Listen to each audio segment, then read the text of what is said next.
नमस्कार विद्यार्थी मित्रांनो. माझ्या YouTube चॅनलमध्ये मी तुमचं सहर्ष स्वागत करीत आहे. तर तुमच्यासाठी एका महत्त्वपूर्ण विषयावरती व्हिडिओ घेऊन आलो आहे. तो म्हणजे तलाठी भरती संदर्भात जे नॉर्मलायझेशन झालं आहे, ज्याच्यामध्ये खूप सारे विद्यार्थ्यांचे खूप सारे मार्क वाढलेले आहेत. म्हणजे 20-20, 25-25 मार्क वाढलेले आहेत. तर त्याच्यानंतर आणि त्याच्यानंतर जर बघितलं तर विद्यार्थ्यांनी खूप सारे फ्रॉड झालाय असं म्हणणं आहे. तर त्याच्या संदर्भात कॅन्सलेशनचा मुद्दा येत आहे. ज्याच्यामध्ये जर बघितलं तर खूप सारे हे करत आहेत म्हणजे विरोधी पक्षनेत्यांनीही काल सकाळी ट्विट केलेलं आहे. ज्यामध्ये त्यांनी म्हणणं आहे, की याची सखोल चौकशी झाली पाहिजे. एस-आय-टीची मागणी ते करत आहेत. त्याच्यानंतरनं जर इव्हनिंगला बघितलं आता थोड्या वेळापूर्वी जर पाहिलं तर देवेंद्र फडणवीस असं म्हणत आहेत, की जर सबळ पुरावे असतील, तर ही भरती प्रक्रिया कॅन्सल पण होऊ शकते. फक्त तुम्ही आम्हाला पुरावा द्या यांचं हे त्यांचं म्हणणं आहे. तर याच्यामध्ये जर पाहिलं तर माझं वैयक्तिक मत काय आहे? ओके. वैयक्तिक मत काय आहे ते तुम्हाला सांगेल मी. सगळ्यात पहिलं तर मुद्दा असा आहे, की याच्यामध्ये सगळ्यात जास्त, सर्वात जास्त हा लॉस किंवा नुकसान हे कोणाचं आहे? बघा, एखादी भरती प्रक्रिया कॅन्सल झाली, तर त्याच्यात सगळ्यात जास्त जो नुकसान आहे, सगळ्यात जास्त सांगत आहे तुम्हाला, की नुकसान कोणाचं आहे याचा विचार करायला पाहिजे. सगळ्यात पहिलं तर तुम्ही विचार केला, तर याच्यामध्ये जे खरंच अभ्यास करणारे विद्यार्थी आहेत, मनापासून अभ्यास करणारे जे इमानदार विद्यार्थी आहेत, जे की कर्ज घेऊन त्याच्या आई-वडिलांनी काय केलं, की त्यांना शिकवत आहेत. आणि ते काय करतात, की हे वेगवेगळ्या चढ सेवाच्या असतील, राज्यसेवेचे असतील, एम-पी-एस-सीच्या असतील, सगळ्या परीक्षा काय करतात, की देत असतात. आपलं नशीब पलटवायचा प्रयत्न करत आहेत ते. वेगवेगळ्या परीक्षा त्यासाठी तर देत आहेत. हे सगळं त्यासाठी सुरू आहे. आणि हे सगळ्यात जास्त जो नुकसान आहे, कुठल्याही भरती कॅन्सलेशनचा त्याचा तो त्या विद्यार्थ्यांना होणार आहे.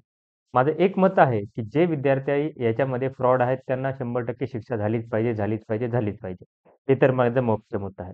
बट हे करत असताना डायरेक्ट कॅन्सलेशनकडे जाणं हा कितपत योग्य आहे, हे तुम्हाला काय वाटतं? म्हणजे डायरेक्टली आपण मधलेही मार्ग चेक केले पाहिजे ना. मधलेही मार्ग चेक केले पाहिजे. आता सपोज जर एखादा विद्यार्थी आहे, ते तुम्हाला माहिती आहे, की त्याला वेगळ्या याच्यामध्ये परीक्षामध्ये कमी मार्क होते, त्यांना वाढले. असं काहीतरी झालेलं आहे, हे झालेलं आहे. पण ते जर सपोज प्रूव्ह होत असेल, प्रूव्ह होत असेल, की त्यांनी काहीतरी केलंय. आता त्या प्रूव्हसाठी काय करायला लागेल? सगळ्यात पहिलं तर ते जे काही विद्यार्थी असतील, ज्यांची काही चौकशीची मागणी आहे, तर त्या चौकशीसाठी पहिलं तर ज्या सेंटरला दिल्या त्याचे सीसीटीव्ही फुटेज घेतले पाहिजेत. सीसीटीव्ही पहिले फुटेज घेतले पाहिजे. त्याच्यावरनं कळून जाईल, की तिथे काहीतरी झालेलं आहे किंवा त्याच्यानुसार कळून जाईल काय एक्झॅक्टली काय झालेलं आहे ते. त्याच्यानंतर दुसरी जी काही गोष्ट आहे, ते त्या विद्यार्थ्यांचे रॉ मार्क्स कळले पाहिजेत आम्हाला सगळ्यांना. रॉ मार्क्स म्हणजे काय, की बिफोर म्हणजे रिस्पॉन्स शीट जी फायनल रिस्पॉन्स शीट आता काही दिवसापूर्वी आली. त्याच्यामध्ये किती मार्क होते आणि नॉर्मलायझेशनमध्ये किती मार्क वाढले. असं नाही ना त्याला तिथे 60 मार्क आहेत आणि डायरेक्ट त्याला 100 ते सॉरी 190 प्लस आलेले आहेत. असं झालेलं आहे का हे चेक केलं पाहिजे. तर त्यासाठी हा व्हिडिओ आहे माझा.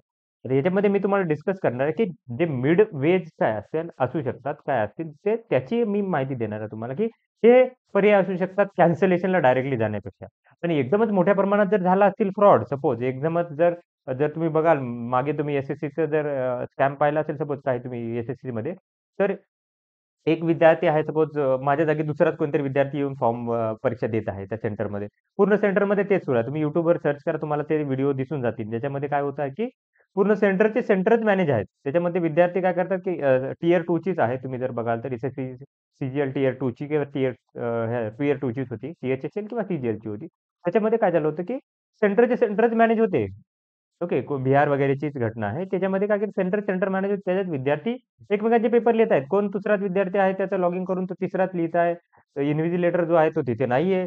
अशा गोष्टी जर झाल्या असतील सगळ्या मोठ्या प्रमाणात तर कॅन्सलेशन हा पर्याय असू शकतो. बट तसं जर नसेल तर त्याच्यात मिडवे काय असू शकतात त्याचं मी एक डिस्कशन करणार आहे. तुम्हाला जर तुमचे इनपुट तर कमेंट बॉक्स ओपन आहे. तुम्ही तुमचे इनपुट देऊ शकता, की तुम्ही काय अपेक्षा आहे तुमची. बघा याच्यामध्ये 2 आहेत विद्यार्थ्याचे गट जर बघितलं. एक जण म्हणतात डायरेक्ट कॅन्सलेशन झालं पाहिजे. दुसरे म्हणतात, की जे अभ्यासू विद्यार्थी आहेत त्यांच्यावरचे नुकसान नको. ते चौकशीला द्यायला तयार आहेत. त्यांचं म्हणणं आहे, की आम्ही चौकशी आमची करा, काही प्रॉब्लेम नाही. ते म्हणजे ते असे विद्यार्थी आहेत, की त्यांनी राज्यसेवेत इंटरव्ह्यूपर्यंत गेलेले आहेत. पी-एस-आयची मेन्स आहे. या सगळ्या गोष्टी आहेत त्यांच्या. म्हणजे त्यांचं बॅकग्राऊंड आहे. असं नाही, की ते डायरेक्टली मार्क 190, 195 त्यांनी घेतलेत असेच उठून-सुटून नाही घेतलेले. त्यांचं बॅकग्राऊंड आहे. ते चौकशीला तयार आहेत. त्यांना काही प्रॉब्लेम नाही. मग याच्यामध्ये जे फ्रॉड आहेत त्यांना पकडलं गेलं पाहिजे हे माझं मत आहे. आता मिडवे बघूयात, की काय असू शकतात यासाठी. ओके. हा जो मिडवे आहे, जो आहे तो अ, जी जलसंपदा विभागाची जी कनिष्ठ अभियंत्याची होती, तर त्याच्याबद्दल जे प्रसिद्धीपत्रक होतं 2019चं, तर त्यावेळेस हे काय केलं होतं, की हे केलं होतं, हे प्रसिद्धीपत्रक काढलं होतं, तर त्याच्या संदर्भात ही माहिती आहे. बघा यांनी क्लॅरिफिकेशन दिलं होतं. तर या विद्यार्थ्यांनी काय केलं होतं, की ईमेलद्वारे काय केलं होतं, की खूप सारे विद्यार्थ्यांचे हे होते अ, आक्षेप होते, की त्यांनी की शिफ्टमध्ये वेगवेगळ्या प्रश्नांचे उत्तर वाढलेले आहेत वगैरे, वगैरे होते. नॉर्मलायझेशन प्रॉपर झालेलं नाहीये. ही त्यांची कंप्लेंट होती. तर त्याच्यावरती त्यांनी काय केलं होतं, की सगळ्यांचं जस्टिफिकेशन दिलं होतं. तर ते कसं जस्टिफिकेशन होतं? बघा, त्याच्यामध्ये काय केलं होतं, की शिफ्ट पहिली 100 नंबरचे क्वेश्चन ऑब्जेक्शन किती आले होते? युनिक आयडी दिलेला आहे इथे. त्याच्यानंतर व्हॅलिड ऑब्जेक्शन किती होते? आणि total mark of that shift of that question. आता ते किती मार्क आले? त्याच्यामध्ये प्रपोर्शन फॅक्टर जो आहे प्रो रोटेशन फॅक्टर तो दिलेला आहे प्रत्येक शिफ्टनुसार. बघा इथे शिफ्ट आहेत बघा 1, 2, 3 6 तारखेची, 9 तारखेची, 12 तारखेची जी यांनी काय केली प्रोपोर्शनल फॅक्टर दिला. आता याचा मीनिंग काय होतं पुढे सांगतो मी. त्याच्यानंतर टेबल 2 मध्ये 6 तारखेला बघा इथं परत टोटल नंबर ऑफ कॅन्डिडेट किती आहेत, मीन व्हॅल्यू किती आलेली आहे त्याची, आता याच्यामध्ये दिलेलं आहे. त्याच्यानंतर स्टँडर्ड डेव्हिएशन किती आलेलं आहे. त्याच्यानंतर इथं जर बघितलं तर ॲव्हरेज 0.1% टॉपर पर शिफ्ट एम-टी-आय येतो. त्याच्यानंतर जर बघितलं तर इथं आहे, तो येतो की sum of mean and standard deviation of the shift M I Q जो की फॉर्म्युलासाठी लागणार आहे, तो आहे. आता हे व्हॅल्यू त्यांनी दिलेले आहेत प्रत्येकानुसार. त्याच्यानंतरनं जर बघितलं तर इथं प्रत्येकाचं मीनिंग दिलेलं आहे म्हणजे काय असतं एम-टी-जी काय राहतो की is the average mark of 0.1% of candidate considering all the shift. त्याच्यामध्ये हा 166 आलेला आहे. एम-क्यू-जी म्हणजे काय the sum of mean and standard deviation of mark of candidate of examination considering in all examination.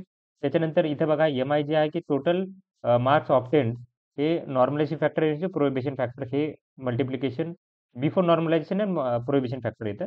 आणि हे काय की जी-क्यू-एम म्हणजे काय की sum of maximum mean and all shift standard deviation हे आहे 115.1. आता याच्यानुसार काय केलेलं आहे की मेरिट वाईज रिवाइज लिस्ट जी आहे, रिवाइज लिस्ट. आता आपलं तेच म्हणणं आहे.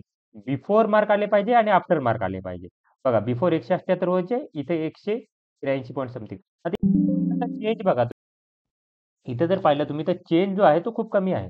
लक्षात घ्या की इथं जर आहे, तो चेंज खूप कमी आहे. प्रत्येक ह्याच्यानुसार आता 178 आता इथे जर बघितलं तर 164 चे 182 झाले. इथे वाढलेले आहेत. याच्यामध्ये कमी आहे, इथे वाढले. त्याच्यानंतर इथे बघा 9 मार्काचा फरक आहे. इथे जर बघितलं तर इथं परत 7 मार्कांचा आहे. तर अशी लिस्ट त्यांनी प्रसिद्ध करावी अशी आपली मागणी आहे. त्याच्यावरनं असं क्लिअर होईल की त्या विद्यार्थ्यांना पहिली मार्क किती होते आणि पुढे मार्क किती होते. त्याच्यात तर तुम्हाला क्लिअर होऊन जाईल. ओके. की कसं डिस्ट्रिब्युशन झालेलं आहे विद्यार्थ्यांचं आणि यांनी काय केलं होतं की सगळ्या गोष्टी ह्या टाकल्या होत्या. आता याच्यानंतर असं आहे, ज्या आता ही सगळी परत यादी टाकली होती. ही परत यादी टाकली होती. तर याच्यामध्ये जर बघितलं तर आपलं असं म्हणणं आहे, की ही लिस्ट त्यांनी सगळ्यात पहिले काढली पाहिजे. ओके. त्यांनी जी आहे ती सगळ्यात पहिले ही लिस्ट काढली पाहिजे. त्याच्यानंतरनं मग काय करण्यात आलं, की जे विद्यार्थी संशयास्पद आहेत, तर त्यांचे सीसीटीव्ही फुटेज असतील, त्याच्यानंतरनं त्यांची तसेच त्यांच्या काही लिंक्स आहेत का? त्याच्यासोबत जर पाहिलं तर टी-सी-एस सोबत किंवा कोणासोबतही अशा लिंक्स शोधल्या पाहिजेत. आणि ते डेटा पब्लिक केला पाहिजे. त्याच्यानंतरच कळेल की कोण फ्रॉड आहे आणि कोण हे आहे ते. ओके. तर अशी ही माहिती होती. आशा करतो तुम्हाला माझी माहिती आवडली असेल. तर डायरेक्ट कॅन्सलेशन हा मुद्दा नसू शकतो. त्याच्यापूर्वी त्यांनी काय केलं की नॉर्मलायझेशन मार्क हे केले पाहिजे. त्याच्यानंतरनं जे विद्यार्थी संशयास्पद आहेत त्यांची चौकशीही केली तरी काही प्रॉब्लेम नाहीये. तर फक्त कॅन्सलेशन डायरेक्ट कळले नाही पाहिजे हे माझा मुद्दा होता. तर अशाच महत्त्वपूर्ण अपडेट्ससाठी माझ्या चॅनलला सबस्क्राईब करा, व्हिडिओ लाईक करा आणि इन्फॉर्मेशन मित्रांसोबत शेअर करा. धन्यवाद.